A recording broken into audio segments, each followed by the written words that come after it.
নমস্কার, আশা করি আপনারা সবাই খুব ভালো আছেন। কুকিং অ্যান্ড মাই ভিলেজ চ্যানেলে একটি নতুন পর্বে আপনাদের সবাইকে স্বাগত জানাই। প্রতিদিনের মতো আজকে আবারও নতুন রান্নার ভিডিও নিয়ে আপনাদের সামনে চলে এসেছি। আপনারা ভিডিওটি অবশ্যই শেষ পর্যন্ত দেখতে থাকুন। আর রান্নার ভিডিওটি যদি ভালো লেগে থাকে, সাবস্ক্রাইব করে পাশে থাকুন।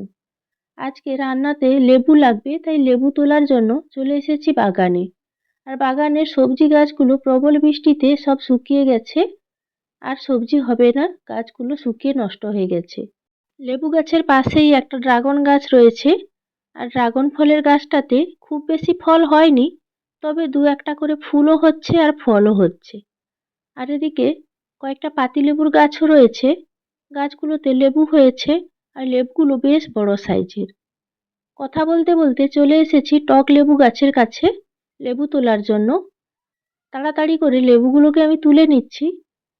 লেবুগুলো মোটামুটি ছোট রয়েছে, রান্নার জন্য দুটো লেবু লাগবে, তাই দুটো লেবু আমি তুলে নিচ্ছি। বর্ষা হচ্ছে, আর বর্ষাকালে আমাদের এদিকে জোঁক হয়, আর জোঁকের ভয়ে তাড়াতাড়ি করে লেবুগুলো তুলে নিয়ে বাড়ির দিকে চলে যাব, না হলে বেশি সময় দাঁড়িয়ে থাকলে পায়েতে জোঁক উঠে যাবে। বাগান থেকে লেবু তুলে আনার পর রান্নার সব জোগাড় করে নিয়েছি। কিছু সময় পর আপনাদের সামনে ফিরে চলে এলাম।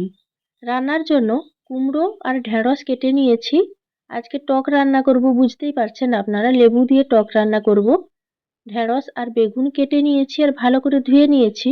বাগান থেকে তুলে আনা লেবুগুলোকে পরিষ্কার জল দিয়ে ধুয়ে নিয়েছি, আর এই লেবুগুলোকে আমরা টক লেবু বলে থাকি। আর আজকে রান্নার জন্য নিয়েছি কয়েকটা বাটা মাছ, আর একটা বড় মাছের লেজ ছিল ফ্রিজের মধ্যে, সেই মাছটাকেও নিয়ে নিয়েছি। আজকে বাড়িতে যে কটা মাছ আছে এই মাছগুলো দিয়েই রান্না করব, আর অন্য কোনো মাছ বাড়িতে নাই, এই মাছগুলো আছে, এইগুলো দিয়েই আজকে রান্নাটা করব। মাছগুলো কেটে কুটে ধুয়ে পরিষ্কার করে নিয়েছি। এবার মাছের মধ্যে দিয়ে দিলাম পরিমাণ মতো লবণ, আর দিয়ে দিচ্ছি পরিমাণ মতো হলুদের গুঁড়ো। এবার হাত দিয়ে ভালো করে মাছের মধ্যে লবণ হলুদ মাখিয়ে নিচ্ছি। আর এই বাটা মাছের ঝাল ঝোল অনেক কিছুই আপনাদেরকে দেখিয়েছি। আজকে আমি টক লেবু দিয়ে বাটা মাছের টক রান্না করব। আর সঙ্গে বাড়ির বাগান থেকে ঢেঁড়স তুলে এনেছি, আর কুমড়ো দিয়ে টক রান্না করব, খেতে বেশ ভালো লাগে। কথা বলতে বলতে মাছে লবণ হলুদ মাখানো হয়ে গেছে। আর আজকে টক রান্নাতে দেওয়ার জন্য নিয়েছি কয়েকটা বড়ি। বড়িগুলো শীতকালে আমাদের বাড়িতেই তৈরি করা হয়েছিল চাল কুমড়ো দিয়ে। বড়ি তৈরির ভিডিও তো আপনাদের সঙ্গে শেয়ার করেছি। এই বড়িগুলো রোদে দিয়ে রেখে দেওয়া হয়েছে, সারা বছরের জন্য খাওয়া যায়। প্রথমে কড়াই বসিয়ে দিলাম, কড়াই গরম হয়ে গেছে, দিয়ে দিচ্ছি পরিমাণ মতো সর্ষের তেল। তেলের মধ্যে প্রথমে বড়িগুলোকে ভেজে নেব। তেল ভালোভাবে গরম হয়ে যাওয়ার পর আঁচটা কমিয়ে দিয়েছি। এবার নাড়াচাড়া করে বড়িগুলোকে আমি ভেজে নিচ্ছি। আঁচ বাড়ানো থাকলে বড়িগুলো পুড়ে যাওয়ার সম্ভাবনা থাকে, তাই তেল ভালো করে গরম করে নিয়ে বড়িগুলোকে নাড়াচাড়া করে মোটামুটি বেশ লাল করে আমি বড়িগুলোকে ভেজে নিয়েছি। এবার তুলে নিচ্ছি।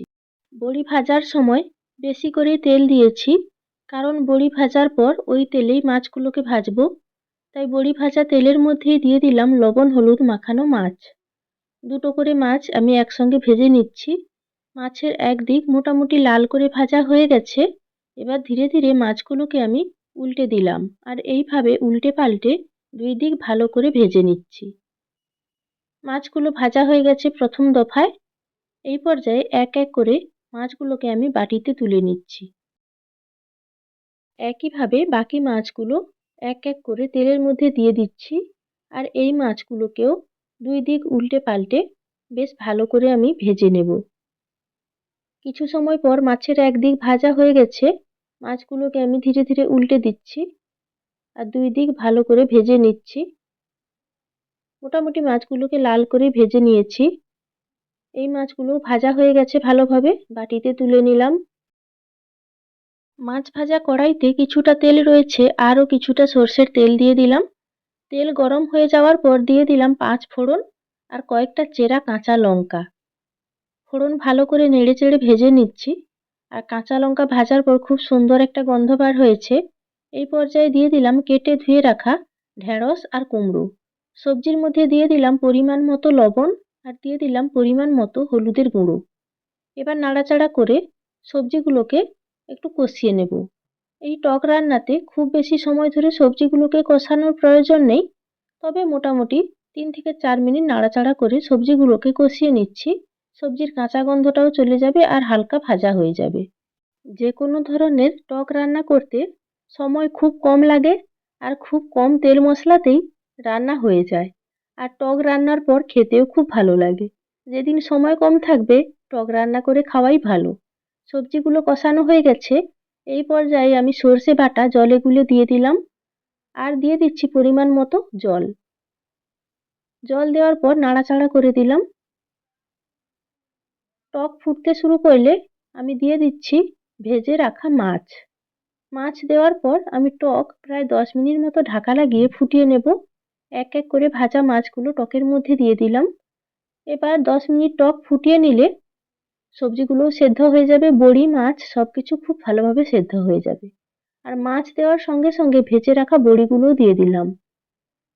বড়ি মাছ সবকিছু টকের মধ্যে ভালোভাবে ডুবিয়ে দিলাম খুন্তি দিয়ে, যাতে ভালোভাবে সেদ্ধ হয়ে যায়। এই পর্যায়ে 10 মিনিটের জন্য ঢাকা লাগিয়ে মিডিয়াম আঁচে টক ফুটিয়ে নেব। ঢাকা লাগিয়ে দিলাম। প্রায় 8 থেকে 10 মিনিট টক ভালোভাবে ফুটিয়ে নিয়েছি। এই পর্যায়ে ঢাকনা খুলে নিলাম আর ঢাকনা খুলে নাড়াচাড়া করে দিলাম। দেখতেই পাচ্ছেন টকের ঝোল অনেকটাই কমে গেছে আর সবজিগুলোও খুব ভালোভাবে সেদ্ধ হয়ে গেছে। সবজি, মাছ, বড়ি সবকিছু ভালোভাবে সেদ্ধ হয়ে গেছে। আর এই পর্যায়ে টক রান্নার মূল উপকরণ দিয়ে দেব লেবুর রস। লেবুর রস বার করে আমি ছেঁকে নিয়েছি বীজগুলোকে ছাঁকনির সাহায্যে। এই পর্যায়ে লেবুর রস দিয়ে দিলাম।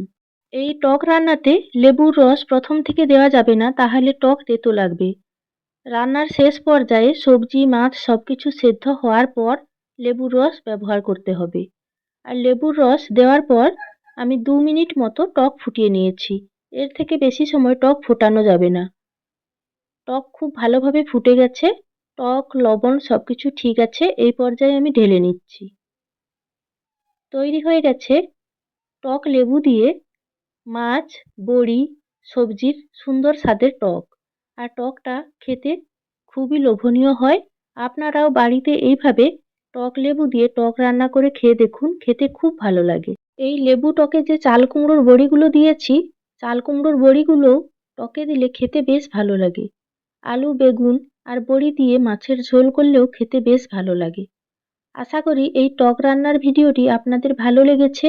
লাইক, শেয়ার ও কমেন্ট করে পাশে থাকবেন।